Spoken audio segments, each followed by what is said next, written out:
Students, આજે આપણે chapter number 13 ના જે બે મુખ્ય ભાગ છે, લિમિટ અને ડેરિવેટિવ એટલે કે લક્ષ્ય અને વિકલન, એમાં બીજા ભાગની આપણે આજે મતલબ બીજો જે કોન્સેપ્ટ છે ડેરિવેટિવ્સ એટલે કે વિકલન, એની આપણે શરૂઆત કરવા જઈ રહ્યા છીએ. સૌપ્રથમ મિત્રો એક વાતની સ્પષ્ટતા કરી દઉં કે અહીં જે ધોરણ 11 ની અંદર જે વિકલનનો ટોપિક આપ્યો છે એ ખૂબ જ પ્રાઇમરી લેવલનો છે, ખૂબ જ બેઝિક પાયાનો ખ્યાલો ધરાવતો વિભાગ છે. જ્યારે ધોરણ 12 ની અંદર 5મું ચેપ્ટર આખું વિકલનનું છે અને એમાં ખૂબ જ ડિટેલમાં વિકલન સમજાવવું છે. એટલે અહીં આપણે જસ્ટ એમની ઝલક લેવાની છે. વિકલન એટલે એનો એક પ્રાથમિક કોન્સેપ્ટ પહેલા સમજાવી દો કે માની લો કે તમારી પાસે એક ચોરસ છે. ધારો કે ચોરસની બાજુનું માપ x છે, ચોરસની બાજુનું માપ x છે, તો ચોરસનું ક્ષેત્રફળ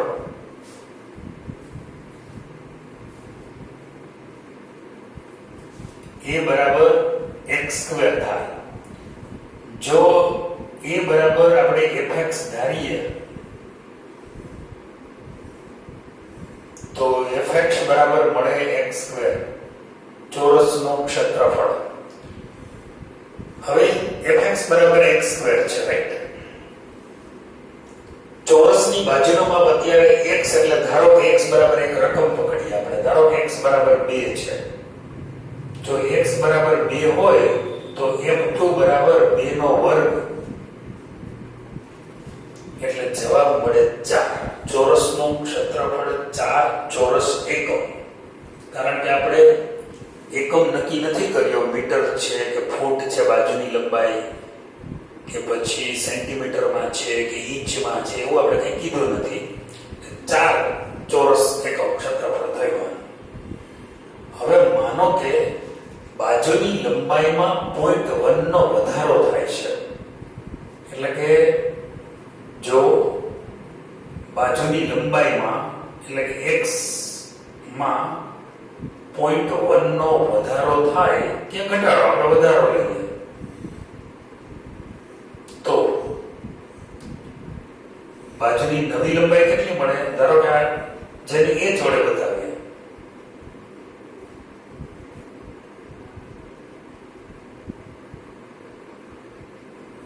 તો h બરાબર કેટલું મળે? 0.1 મળે.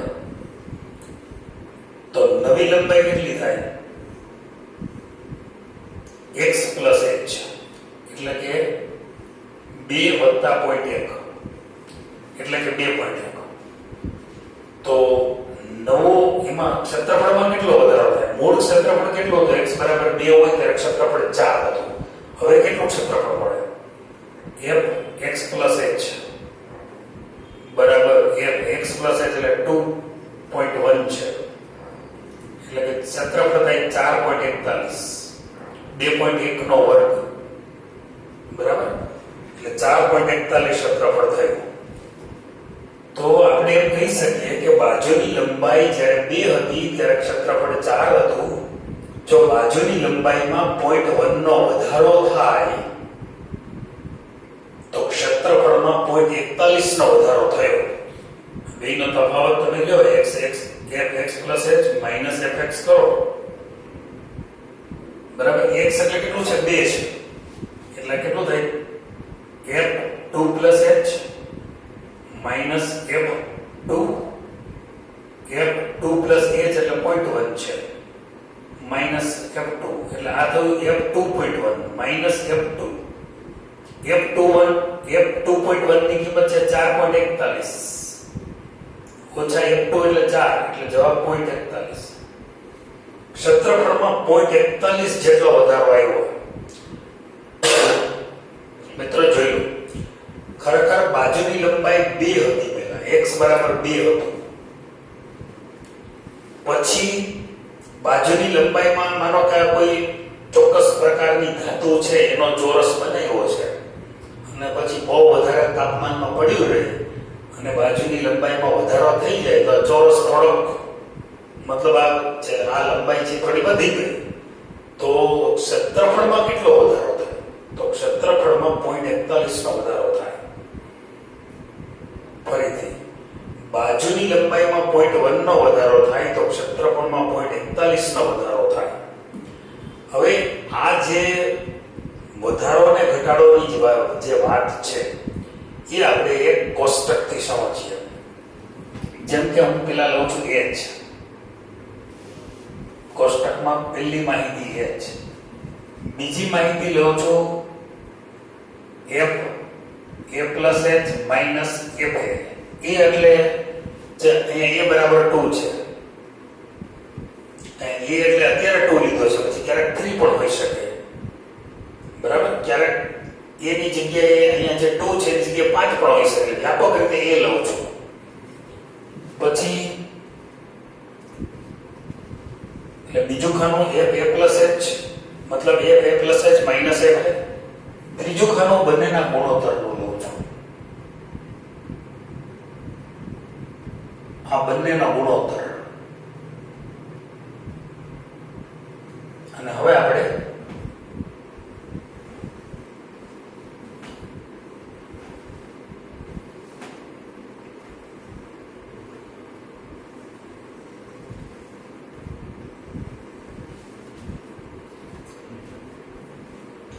પહેલા આપણે h બરાબર કેટલું લીધું છે 0.1. h બરાબર 0.1 એટલે મોટો બધો વધારો કરી દીધો આપણે. તો અહીંયા શું જવાબ આવ્યો? f a plus h minus f, એ એટલે 2 જ રાખીએ અત્યારે. તો શું થાય? 2 plus h minus f2. તો આ કેટલો આપણે કેટલો મળ્યો ડિફરન્સ બેનો? f2 plus h minus 0.41. આ ડિફરન્સ 0.41 નો થયો છે. ઓકે, તો આ બેનો ગુણોત્તર કેટલો થાય? 4.1 થાય. બંનેનો ગુણોત્તર થશે 4.1. 0.41 છેદમાં 0.1 એટલે ગુણોત્તર થશે 4.1. અચ્છા, બીજી વાત. હવે માનો કે આપણે જે વધારે પડતો વધારો કરી દીધો હતો 0.1 નહીં પણ એનાથી થોડો ઓછો વધારો કરીએ એટલે 0.01 જેટલો જ વધારો કરીએ તો પછી ક્ષેત્રફળમાં બાજુની લંબાઈમાં તમે 0.1 ને બદલે 0.01 એટલે એકનો 100મો ભાગ, આ 1/10મો ભાગ છે, 1/100મો ભાગ એટલો જ વધારો કરો તો પછી ક્ષેત્રફળમાં પણ એટલો જ વધારો એના પ્રમાણમાં જ આવે ને. 0.41 નો આવે પછી કેટલો આવે? આટલો વધારો આવે. 0.0401 જેટલો આટલો વધારો આવે. આ બેનો ગુણોત્તર કરીએ તો કેટલો આવે? 4.01 મળે. એ બંનેનો ગુણોત્તર આપણે લઈએ. હજી આપણે ધારો વધારો છે ઘટાડીએ 0.001 જેટલો જ વધારો કરીએ, જાજો નહીં, 1/1000 જેટલો. તો પછી આ બે જ્યારે તમે કિંમત મૂકો આની ગણતરી આ પ્રમાણે કરવાની. 2 plus h એટલે 0.001 minus f2. આમાં કિંમત મૂકવાની, h ની કિંમત મૂકવાની. આ સૂત્રમાં કિંમત મૂકીને અહીંયા જવાબ લાવવાનો. એ જવાબ મને મળે છે આટલો. આટલો જ વધારો થાય પછી ક્ષેત્રફળમાં. આ બેનો ગુણોત્તર લઉં તો એ મને મળે 4.001. હજી થોડો વધારો નાનો લઉં. આમ ધીમે ધીમે વધારો ઘટાડતો જાઉં છું, વધારામાં ઘટાડો કરતો જાઉં છું. તો અહીંયા મને આ જે ડિફરન્સ છે આટલો મળે અને આ જવાબ મળે 4.001. મિત્રો આમ તમે જોશો ને તો h છે ધીમે ધીમે ઘટે છે. જુઓ, ઘટતા ઘટતા લગભગ તમે જુઓ 0 તો નહીં કરો, કારણ કે 0 કરો તો પાછું 2 જ આવી જાય. 0 નહીં કરો પણ લગભગ h છે ધીમે ધીમે શૂન્ય તરફ જઈ રહ્યો છે. h ધીમે ધીમે કોના તરફ જઈ રહ્યો છે? શૂન્ય તરફ. h tends to 0. ઘટતા ઘટતા અંદર મીંડા વધતા જાય છે. એટલે એક આમ ખસતો જાય છે આગળ આગળ. એ જ શૂન્ય તરફ જઈ રહ્યો છે. હવે તમે જુઓ એ જ શૂન્ય તરફ જઈ રહ્યો છે. સામે પક્ષે આ જે a પ્લસ h જેની કિંમત આપણે શોધી રહ્યા છે a plus h minus f આ કિંમત પણ શૂન્ય તરફ જઈ રહી છે. જુઓ કારણ કે પહેલા 0.41 હતું, પછી 0.0401, પછી 0.004001, ધીમે ધીમે ઘટતું જાય છે. આ પણ 0 તરફ જાય છે, આ પણ 0 તરફ જઈ રહ્યો છે. તો બેયનો ગુણોત્તર હું એમ તમને કહું કે આ પણ h પણ શૂન્ય તરફ જાય, f plus h minus f પણ 0 તરફ જાય. તો બેયનો ગુણોત્તર કોના તરફ જાય છે એ જુઓ. બેયનો ગુણોત્તર f plus h minus f છેદમાં h છે એ તમે જુઓ 4 તરફ જાય છે. ધીમે ધીમે આ કિંમત 4.1 માંથી 4.01, 4.001 લગભગ 4 જેવું થઈ જાય છે. બિંડા અંદર વધતા જાય છે. તો જ્યારે આવું બને કે જ્યારે h શૂન્યને અનુલક્ષે, મતલબ છેદ શૂન્યને અનુલક્ષે, અંશ પણ શૂન્યને અનુલક્ષે, છતાં બેવનો ગુણોત્તર એક નિશ્ચિત સંખ્યાને અનુલક્ષે, તો જે નિશ્ચિત સંખ્યાને અનુલક્ષે એ નિશ્ચિત સંખ્યાને તે વિધેયનો એટલે કે વિધેય f નો ડેરિવેટિવ એટલે કે વિકલિત કહેવાય. બરાબર છે? તો આની વ્યાખ્યા શું હવે આપણે જોઈએ. આની વ્યાખ્યા આ પ્રમાણે છે. વિકલનની વ્યાખ્યા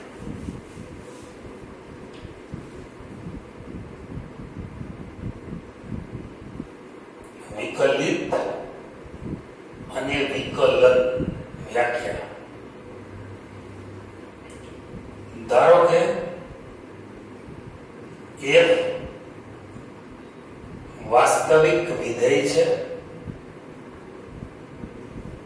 ધારો કે f છે વાસ્તવિક વિધેય છે અને સ્મોલ a અને વાસ્તવિક સંખ્યા સ્મોલ a એ f ના પ્રદેશમાં આવેલી કોઈક સંખ્યા છે. જો f a plus h minus f a, જો limit h tends to 0, f a plus h minus f a upon h નું અસ્તિત્વ હોય, આનું લક્ષ મળે, નું અસ્તિત્વ હોય. એનું લક્ષ અહીંયા આ ઉદાહરણમાં કેટલું મળ્યું? 4 મળ્યું. જો એમનું અસ્તિત્વ હોય તો તે લક્ષને વિધેય f નો વિકલિત કહે છે. વિધેય f નો ઈ આગળનો વિકલિત કહે છે. એટલે વિકલિત એટલે પહેલો ટોપિક પૂરો. મતલબ કે વ્યાખ્યાનો પહેલો શબ્દ વિકલિત. તો જે લક્ષ મળે એ લક્ષને વિધેય f નો એ આગળનો વિકલિત કહે છે, જેને સંકેતમાં f ડેશ a વડે દર્શાવે. ડેશ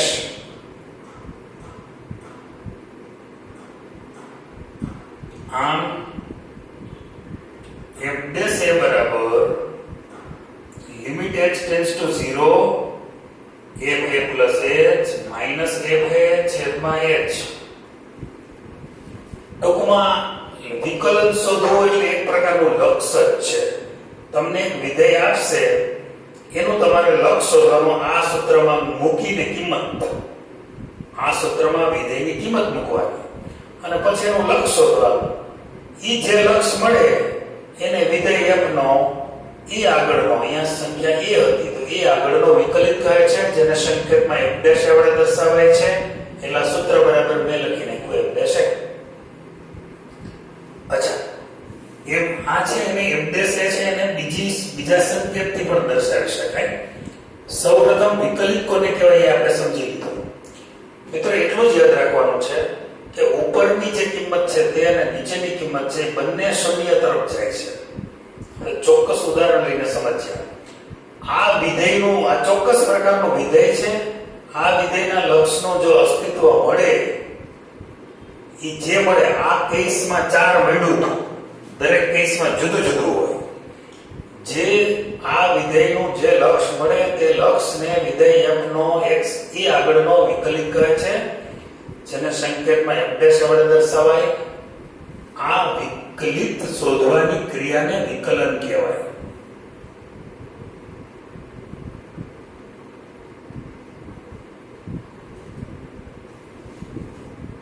વિકલન કહેવાય. વિકલિત શોધવાની ક્રિયા એ જ વિકલન. વિકલન જે પ્રોસેસ છે, ક્રિયા છે. અચ્છા, આના જુદા જુદા સંકેતો છે. f' છે એને અલગ રીતે દર્શાવી. f' અથવા તમે આમ પણ દર્શાવી શકો d/dx of fx and x a. આવો આ સંકેત છે અથવા આ સંકેત છે. ઘણી વખત fx બરાબર y લઈ લેવામાં આવે તો ત્રીજો સંકેત છે આવો dy/dx. જ્યાં મેં શું કર્યું, fx એટલે y મૂકી દીધો, dy/dx એ પણ વિકલનનો સંકેત છે. તો આ વિકલનનો એક સંકેત આ છે, અથવા આ વિકલનનો સંકેત છે, અથવા એ આગળનું વિકલન. વિધેય f નો એ આગળનો વિકલિત એના આટલા જુદા જુદા સંકેતોથી દર્શાવી શકાય છે. અચ્છા, આ જે આપણે વાત કરી, જેમ અહીં કેમ 2 આગળ x બરાબર 2 લઈને વાત કરી હતી, અથવા તો a બરાબર 2 લઈને વાત કરી હતી, એમ વ્યાપક રીતે આનું સૂત્ર શું થાય એ જરા જોઈ લઈએ. વ્યાપક રીતે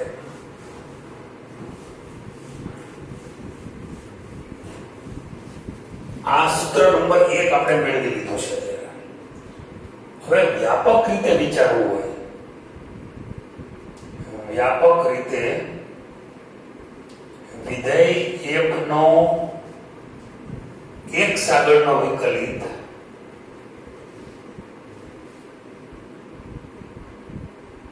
f' વડે દર્શાવે છે. એટલે જે f' છે ને, જ્યાં a છે તે x મૂકી દો બસ. તો સૂત્ર શું થાય? f' limit x tends to 0 fx plus h minus fx છેદમાં h. મેં કંઈ જ નવું કર્યું નથી, ફક્ત એની જગ્યાએ x મૂકી દીધો. આ વ્યાપક સૂત્ર થઈ ગયું. એટલે આ બાજુમાં x બરાબર a ને એવું બધું લખવું પડે કે ન લખવું પડે? બરાબર. જો એને f' આના સંકેતો શું થાય? f' થાય અથવા d/dx of fx થાય. આ બાજુમાં x બરાબર a એવું નહીં લખવું પડે. હવે આ જ સંકેત. અથવા fx બરાબર y લઈ લો તો dy/dx સંકેત વડે દર્શાવાય. તો સૂત્ર નંબર 1 તો આપણે જાણીતું છે. સૂત્ર નંબર 2 માં કંઈ જ ફેરફાર નથી કર્યો. ફક્ત કેટલો ફેરફાર કર્યો? a ની જગ્યાએ x મૂક્યો, એટલે વ્યાપક રીતે થઈ ગયું. અચ્છા, હજી એક સૂત્ર આમાં તારવી શકાય એવું છે. સૂત્ર 2 માં હું x plus h બરાબર t ધારું, x plus h બરાબર t ધારું તો h બરાબર શું થાય? t minus x મળે. અને h શૂન્ય તરફ જાય એટલે કે h tends to 0, તો h બરાબર 0 મૂકો તો t બરાબર શું થાય? x થાય. તેમ t tends to x થાય. તો સૂત્ર 2 ને નવા સ્વરૂપે કેમ લખાય? f'(x) તો માટે f'(x) સૂત્ર 2 limit t tends to x, નવી લિમિટ. પછી fx plus h છે ત્યાં ft, કારણ કે આપણે x plus h બરાબર t ધર્યું છે, minus fx અને છેદમાં t minus x. આ ત્રીજું સૂત્ર. બધાય સૂત્રનો મતલબ એક જ છે. ગમે સૂત્રમાં તમે t બરાબર x મૂકશો ને એટલે fx minus fx 0 અને x minus x 0. આમાં h બરાબર 0 મૂકશો એટલે ઉપર fx minus fx 0 અને છેદમાં 0. બધાયમાં 0/0 જ થવાનું છે. પણ અલગ અલગ 3 પ્રકારના સૂત્રો આપણી પાસે આવ્યા. આ સૂત્રમાંથી મતલબ ત્રણમાંથી કોઈ પણ સૂત્રનો ઉપયોગ કરીને આપણે દાખલા ગણી શકીએ છીએ. આ જે મેં સૂત્ર તાર્યું, સૂત્ર 1 2 3 જે મેળવ્યા આપણે, સૂત્ર 1 2 3 ને વિકલનની વ્યાખ્યા કહેવાય, અથવા તો વિકલિત ની વ્યાખ્યા કહેવાય. બરાબર. બીજી વાત, અથવા વિકલિતનો પ્રથમ સિદ્ધાંત કહેવાય. પ્રથમ સિદ્ધાંત એટલે વ્યાખ્યા, અથવા વિકલિતનો પ્રથમ સિદ્ધાંત કહેવાય. તમને એમ કહે કે વિકલનની વ્યાખ્યાનો ઉપયોગ કરીને દાખલા ગણો, તો પણ આ જ સમજવાનું. તમને એમ કહે કે વિકલનના પ્રથમ સિદ્ધાંતનો ઉપયોગ કરીને દાખલા ગણો, વિકલન કરો, તો પણ આ ત્રણમાંથી એક સૂત્રનો જ ઉપયોગ કરવાનો. એટલે આપણું આજનો ફોકસ આ ત્રણ સૂત્રો છે. કોઈ પણ વિધેયનું વિકલન કરવું હોય તો આ ત્રણમાંથી એક સૂત્રનો ઉપયોગ તમારે કરવાનો. મોટે ભાગે તો સૂત્ર નંબર 2 અને 3 માંથી જ એકનો ઉપયોગ કરતા હોઈએ છીએ. ખાસ સંજોગોમાં આ સૂત્ર યુઝ કરીએ છીએ, બાકી આ સૂત્રને આપણે સંતાડીને મૂકી દઈએ છીએ. સૂત્ર નંબર 2 અથવા 3 નો ઉપયોગ કરીને આપણે એક બે દાખલા ગણીએ. દાખલા કેમ ગણવાય જોજો. બરાબર.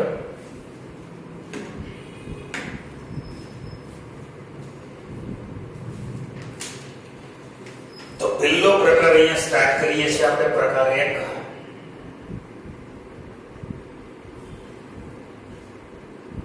વિકલિતના પ્રથમ સિદ્ધાંતનો ઉપયોગ કરીને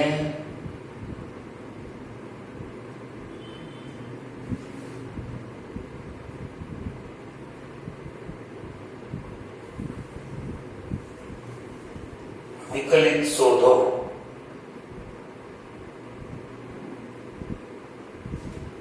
પહેલો દાખલો છે, એમાં x² નું વિકલન કરવાનું છે. આમ તો ફિઝિક્સમાં તમે ભણી ગયા હોય, x² નું વિકલન શું થાય બધાને ખબર છે, 2x. પણ હવે આજે આપણે મેળવવાનું છે કેવી રીતે આવે. સૂત્ર નંબર 2 નો ઉપયોગ કરીએ આપણે. સૂત્ર નંબર 2 થી કરીએ એટલે આ તમને આપ્યું છે ને fx ધારી લો. fx એટલે x².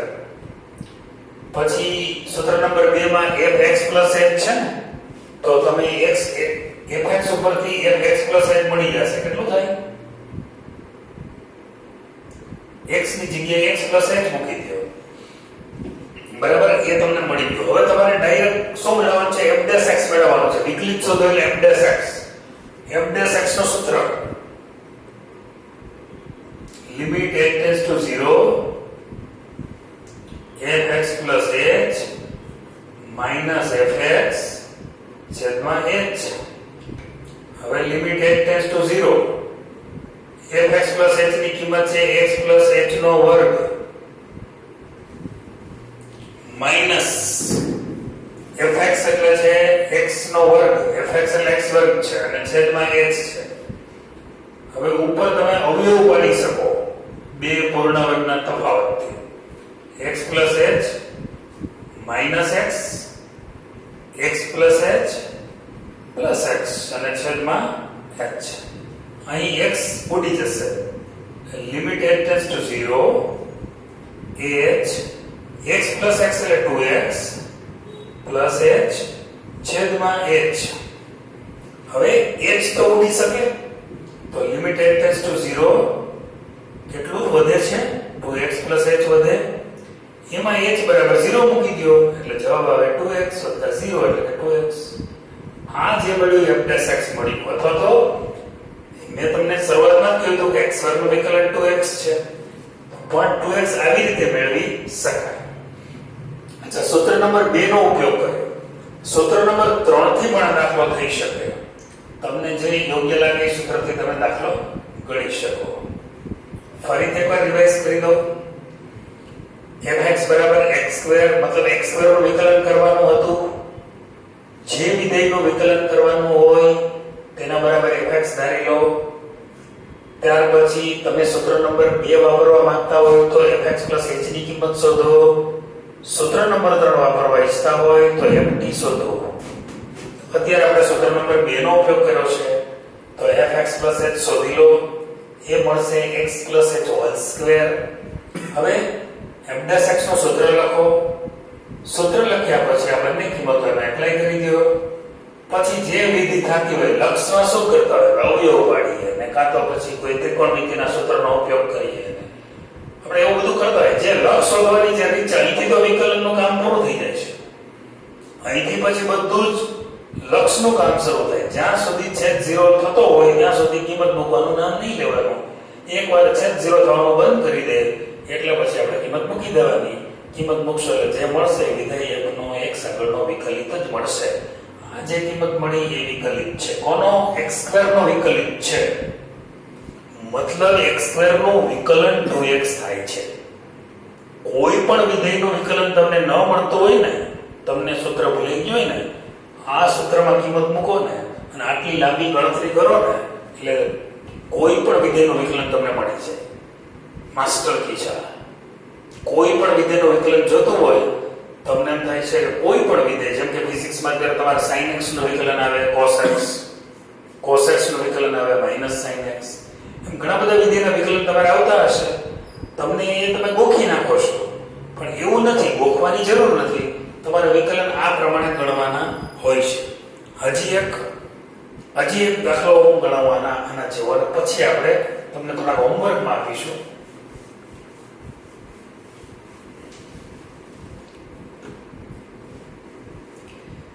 સેકન્ડ સમ છે એ ટેક્સ્ટબુક માંથી લીધો છે એ -x રેસ્ટ ટુ -1 આમ છે આનું વિકલન શોધવાનું છે જે વિધેય આપ્યું હોય એના બરાબર પહેલા fx ધારી લો -x રેસ્ટ ટુ -1 એટલે કે આ થશે -1/x x નો -1 ઘાત છે ને એટલા માટે હવે તમારે t નું સૂત્ર વાપરવું હોય તો ft શોધવાનું અને h વાળું સૂત્ર વાપરવું હોય તો x h શોધવાનું તો fx h કેટલું થશે આપણે સૂત્ર નંબર 2 વાપરીએ છીએ તો -x ની જગ્યાએ x h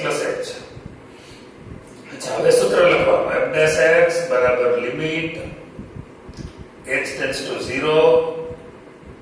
fx h fx છેદમાં h limit h tends to 0 fx h એટલે થશે -1/x h fx એટલે -1/x છે એટલે માઈનસ પ્લસ થઈ જશે પણ અત્યારે તો માઈનસ જ મૂકું છું હવે અહીં લસા લેશું આપણે માઈનસ પ્લસ થશે લિમિટ h ટેન્ડ્સ ટુ 0 લસા લઈએ એટલે -x માઈનસ પ્લસ એટલે x h અહીં ગુણાશે અને છેદમાં આ h તો હતો જ આ લસામાં પાછો x અને x h ગુણાશે બરાબર x કેન્સલ માઈનસ અને પ્લસ હોવાના કારણે તો -x મતલબ h વધશે અને છેદમાં h x h હવે h ઉડી જાય છે એટલે લિમિટ h ટેન્ડ્સ ટુ 0 એક h કેન્સલ થઈ જાય તો કેટલું વધે 1 ના છેદમાં x h વધે હવે h બરાબર 0 મૂકવામાં કઈ જોખમ નથી એટલે x h 0 એટલે જવાબ આવે 1/x². આ જે જવાબ મળ્યો એ વિધેય એકનો મતલબ x - -1 નો વિકલન છે. આ રીતે તમે હજી ઘણા બધા દાખલાઓ હું તમને હોમવર્કમાં મેં આપ્યા છે તમે કરી શકશો. સૂત્ર નંબર 2 થી એ કરવો અને સૂત્ર 3 થી એ કરવો જેથી કરીને તમને કોઈ મુશ્કેલી ન થાય. સૂત્ર 2 અથવા 3 તમે કોઈ પણ ઉપયોગ કરી શકો. સૂત્ર 1 નો ઉપયોગ હમણાં પૂરતો આપણે બંધ રાખીશું. જરૂર પડશે ત્યારે હું તમને એની વાત કરીશ. પણ સૂત્ર 2 અને 3 એમાં 2 તો માસ્ટર કી છે. તમે ગમે ત્યારે ગમે તે પ્રકારનું વિધેય હોય તમારે વિકલન શોધવું હોય એટલે પહેલા જે વિધેયનું વિકલન શોધવાનું હોય એના બરાબર fx ધારો. ફરીથી આટલા સ્ટેપ યાદ રાખી લો. જે વિધેયનું વિકલન કરવાનું હોય તેના બરાબર fx ધારો. પછી એના ઉપરથી fx h ની કિંમત શોધો એટલે x ની જગ્યાએ x h મૂકી દેવાનું. બીજું કંઈ કરવાનું નથી. એ બે વસ્તુ મળી જાય કારણ કે સૂત્રમાં બે આઈટમની જરૂર છે આપણે તો બે આઈટમ અહીંયા મૂકી દો, બે કિંમતો મૂકી દો. પછી આપણે લક્ષ શોધવા માટેની જે મહેનત કરવાની છે જે આપણે છેલ્લા મહિનાથી કરીએ છીએ એ જ કરવાનું છે અને જવાબ છેલ્લે આવી જાય એને કહેવાય વિધેય f નો વિકલિત કહેવાય. f નો એટલે -x⁻1 નો આ વિકલિત 1/x² છે. તો આ રીતે વિકલિત શોધવાની આ જે પ્રોસેસ છે એને વિકલન કહેવાય. આપણે વિકલન કરવું એમ પણ બોલી શકીએ અને વિકલિત શોધવો એમ પણ બોલી શકીએ. બે વાત તો એકની એક જ છે. બરાબર છે?